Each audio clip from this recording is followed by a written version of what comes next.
Today, I will uncover a chapter of World War II history that has been buried for 80 years. Everyone knows the German death camps of Auschwitz, but almost no one knows that in Weifan, Shandong, there stood the largest Allied civilian internment camp in China during World War II. This was a mental prison.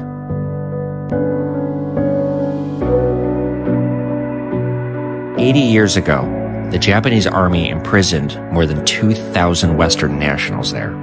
They were subjected to mass slaughter, but instead were brutally tormented and interned for 3.5 long years.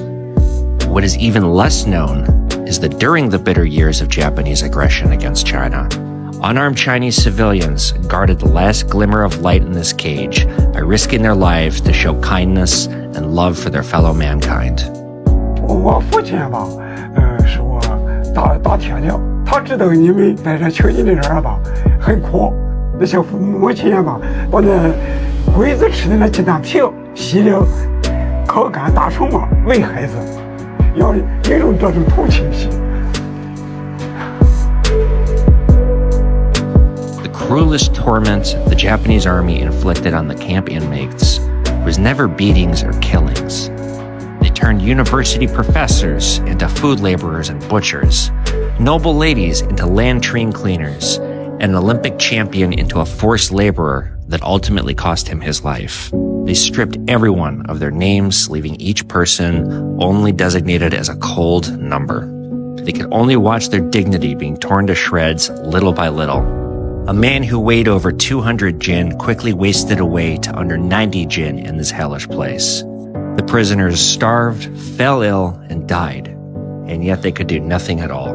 This was true hell, keeping you alive, but robbing you of all power to act.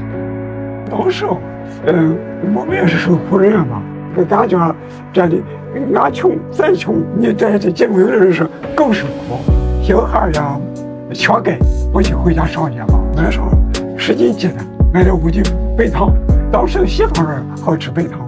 这个晚上吧9点钟是跟干儿走进来的，他们让我围着呢，一枪围下。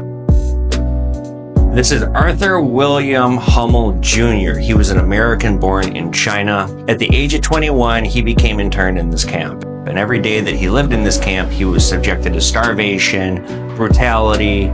On June 9th, 1944, with the help of John Xingtai, a sanitation worker, he escaped. He had the opportunity to return to America, but he instead decided to help the guerrilla movement against the Japanese. He vowed to help the people that were still interned in this camp.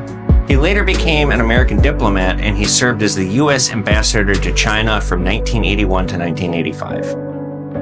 This is Han Xiang, who was affiliated with the anti-Japanese resistance movement, and he was bringing in food to those that were starving in this camp. On his second attempt of trying to scale the wall, he got electrocuted after being discovered in a panic by Japanese troops.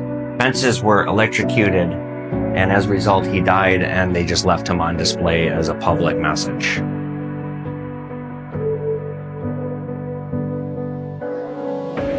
We remember this chapter of history not to harbor hatred, but to stop tragedies from repeating themselves.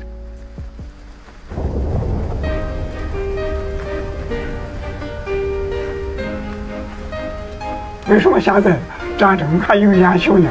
就是他只有一部分人，他不爱和平，共享他自己的霸权。